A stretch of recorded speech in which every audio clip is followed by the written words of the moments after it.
বন্ধুরা, ভাদ্র মাসে অন্যতম শ্রেষ্ঠ দিন হচ্ছে এই অজা একাদশী বা অন্নদা একাদশী।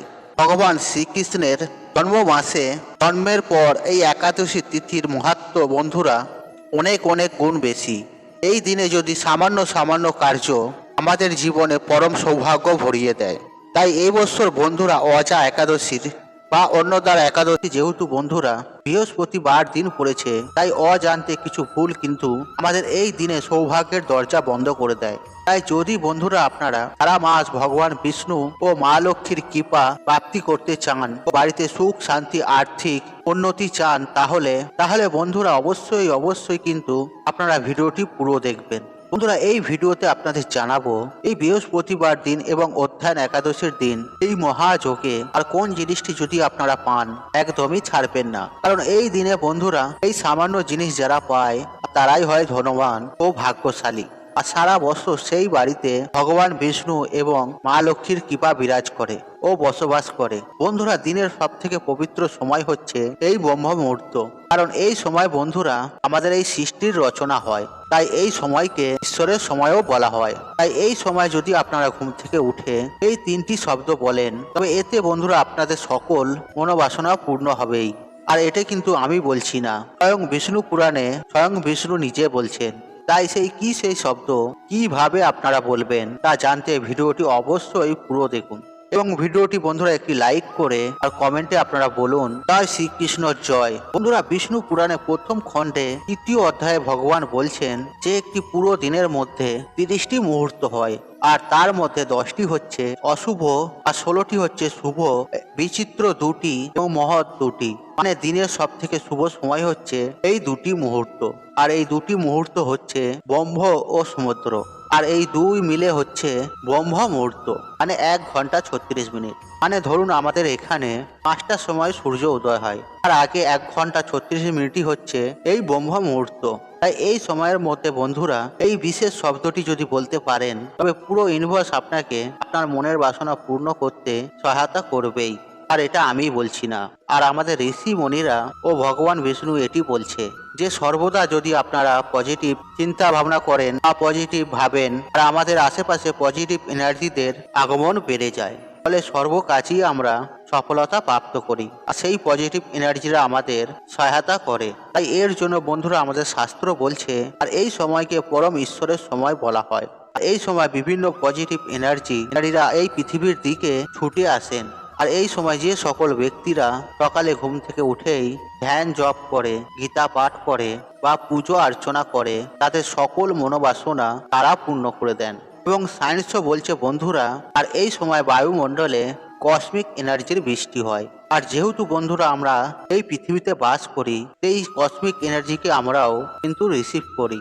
তাই সেই কসমিক এনার্জি রিসিভ করায় যদি আমরা পড়াশোনা করি, ধ্যান জপ করি বা এই মন্ত্রটি বলে নিজেদের মনোবাসনা বলি, তবে বন্ধুরা পুরো ইউনিভার্স, ঈশ্বর, সকল দেবদেবী সেই কাজেতে সাহায্য করতে লেগে যায়। তাই এর জন্য বন্ধুরা আপনারা ব্রহ্ম মুহূর্তে ঘুম থেকে উঠেই আপনারা 3 বার ওং নমঃ শিবায় হরে কৃষ্ণ মন্ত্র বা গায়ত্রী মন্ত্র জপ করে হাত জড়ো করে ভগবানকে বলবেন যে পরমাত্মা আপনাকে অনেক অনেক ধন্যবাদ আজকের দিনটি নতুন করে শুরু করার জন্য, আমাকে এত ভাগ্যশালী বানানোর জন্য। এবং তারপর বন্ধুরা আপনারা আপনাদের যা মনোবাসনা রয়েছে তা পূর্ণ হয়ে গেছে তা এমন বলবেন, তা কল্পনা করবেন। ধরুন আপনাদের একটি ভালো চাকরি চাই, বা ধরুন আপনার একটি ভালো কাজকর্ম চাই, আর আপনি কি বলবেন, হে পরমাত্মা, আমাকে এত ভালো একটি চাকরি দেওয়ার জন্য আপনাকে অনেক অনেক ধন্যবাদ, আর আমাকে এত ধন সম্পত্তি দেওয়ার জন্য আপনাকে অনেক অনেক ধন্যবাদ। কিন্তু বন্ধুরা আপনারা সেই সময় চাইবেন না, আর বলবেন আপনি পেয়ে গেছি। এইভাবে আপনারা প্রত্যেক দিন সকালবেলা ব্রহ্ম মুহূর্তে ঘুম থেকে ওঠার পর এই কল্পনা করবেন এবং 21 বার অন্তত আপনারা এটি বলবেন। দেখবেন কিছু দিনের মধ্যে বন্ধুরা আপনাদের লাইফে কেমন পজিটিভ এনার্জি কেমন আগমন হয়েছে এবং আপনাদের মনোবাসনা ধীরে ধীরে পূর্ণ হচ্ছে। এবং যদি আপনারা চান এই কার্যটি হয়ে যাবার পর আবার আপনারা ঘুমোতে পারেন বা বাকি কাজও আপনারা করতে পারেন। আর এই দিনেই বন্ধুরা সামান্য কিছু কাজ মানুষের দুঃখ দরিদ্রতা নাশ করে দেয়। আবার বন্ধুরা এই দিনে কিছু ভুল আমাদের জীবনে ডেকে নিয়ে আসে চরম দুর্ভাগ্য ও অর্থ কষ্ট, আর আমাদের সৌভাগ্যের নাশ হয়, আর পরিবার লক্ষ্মীশ্রী হয়ে যায়, আর ফলে পরিবারে নেমে আসে বন্ধুরা চরম ভয়ঙ্কর দারিদ্রতা। তাই বন্ধুরা কালকে সকালে ঘুম থেকে উঠে আর আপনারা সবার প্রথমে ভগবান বিষ্ণুকে স্মরণ করবেন, আর মাটিতে পা দেওয়ার আগেই আপনারা ভগবান বিষ্ণুর এই মন্ত্রটি জপ করবেন। আর সেই মন্ত্রটি হলো ওম নমো ব্রহ্মাণ্ড দেবায় গো ব্রাহ্মণ হিতায় চ জগৎ হিতায় শ্রীকৃষ্ণায় গোবিন্দায় নমঃ নমঃ। বন্ধুরা যদি আপনারা কালকের দিনে সকালবেলা এই মন্ত্রটি জপ করতে না পারেন, তবে বন্ধুরা স্নান করে এসে অবশ্যই এই মন্ত্রটি জপ করুন। এবং সকালে ঘুম থেকে উঠে আপনারা কোন জিনিসগুলি আপনারা কালকে দেখবেন না, চলুন বন্ধুরা এবার আমরা জেনে নিই। বন্ধুরা সকালে ঘুম থেকে উঠেই আপনারা কোনো কিছু দর্শনের আগেই ভগবানের দর্শন করুন। ঝগড়া ঝামেলা অশান্তি কিছু দেখবেন না, ও ঘুম থেকে উঠেই আপনারা ফাঁকা কলসি দেখবেন না। আর যতটা পারবেন আপনারা এই সব থেকে দূরে থাকুন। আর সকালে রান্নাঘরে প্রবেশ করার আগে হাঁড়ি বা ফাঁকা পাত্র দেখার আগে ভগবানকে স্মরণ করে তারপর দর্শন করুন। ঘুম থেকে উঠেই বন্ধুরা আয়না বা কারো ছায়া দেখবেন না। বন্ধুরা একাদশীতে আপনারা শরীরে বা মাথায় তেল শ্যাম্পু সাবান এগুলি দেবেন না, চুল দাড়ি নখ এগুলি কাটবেন না। আর এই দিনে আপনারা মেনে চলতে পারবেন তারা পঞ্চশস্য এই দিন খাবেন না, যেমন ধান জাতীয় খাদ্য ও গম জাতীয় খাদ্য, জব জাতীয় খাদ্য ও ডাল জাতীয় খাদ্য এবং সর্ষের তেল। কিন্তু যদি বন্ধুরা আপনারা এগুলি না মানতে পারেন, আপনারা পেঁয়াজ রসুন এবং আমিষ এবং মদ্যপান এগুলি করবেন না। বন্ধুরা আমাদের প্রত্যেকেরই জীবনে নির্ভর করতে মা লক্ষ্মীর কৃপা অত্যন্তই জরুরি, কারণ বন্ধুরা মা লক্ষ্মী হচ্ছেন ধন সম্পত্তির দেবী। তাই বন্ধুরা যে কোনো বৃহস্পতিবার সাথে রাখুন এই একটি জিনিস।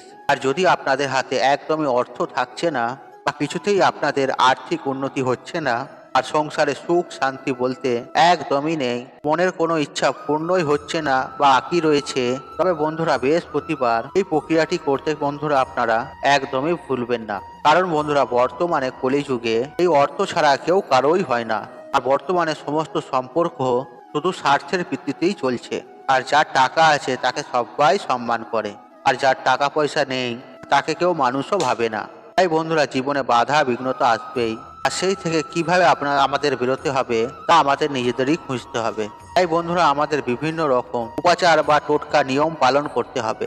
আর যেদিন ভগবান আমাদের মনের কথা শুনবে, আর সেই দিন অবশ্যই বন্ধুরা আমাদের ইচ্ছা পূর্ণ হবে। আর সেদিন তিনি আমাদের সকল মনোবাসনা মনোবাঞ্ছনা পূর্ণ করবেন।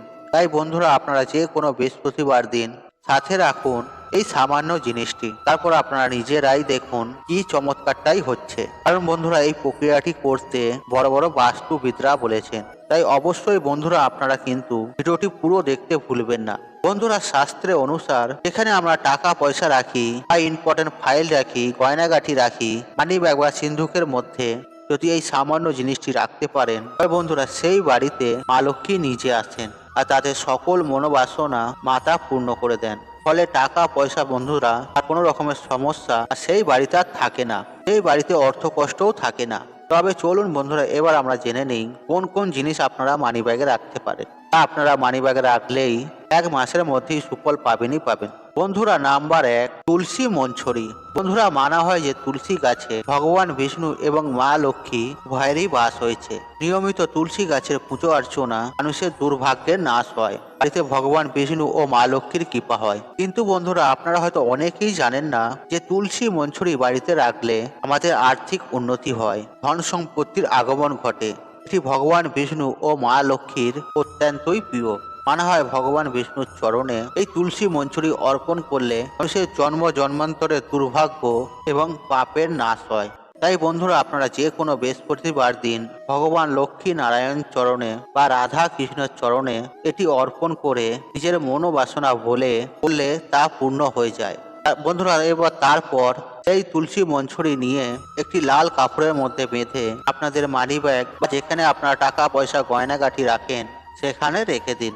রাখার সময় বন্ধুরা আপনারা ওং নমো ভগবতে বাসুদেবায় নমঃ বন্ধুরা এই মন্ত্রটি পাঠ করে বাড়িতে মা লক্ষ্মীকে স্মরণ করে ও বাড়িতে মাকে আমন্ত্রণ করে আর যা মাকে বলতে চান তাই মাকে বলবেন।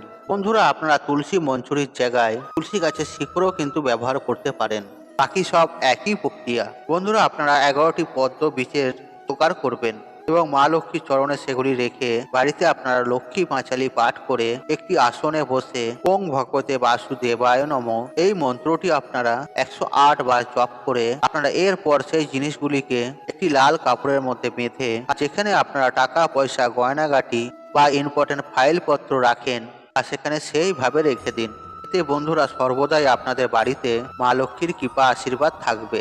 বন্ধুরা, আমি আশা করছি আপনাদের এই ভিডিওটি দেখে উপকৃত লেগেছে বা উপকৃত পেয়েছেন। তাহলে ভিডিওতে একটি লাইক করুন, একটি কমেন্ট করুন, একটি শেয়ার করুন এবং বন্ধু বান্ধব আত্মীয়জনদের সাথে শেয়ার অবশ্যই করুন। আর আপনি যদি আমার চ্যানেলে নতুন হয়ে থাকেন তাহলে চ্যানেলটি অবশ্যই সাবস্ক্রাইব করুন এবং পাশে থাকা নোটিফিকেশন অন রাখুন, কারণ এই রূপ নিত্য নতুন ভিডিও সবার আগে দেখার জন্য।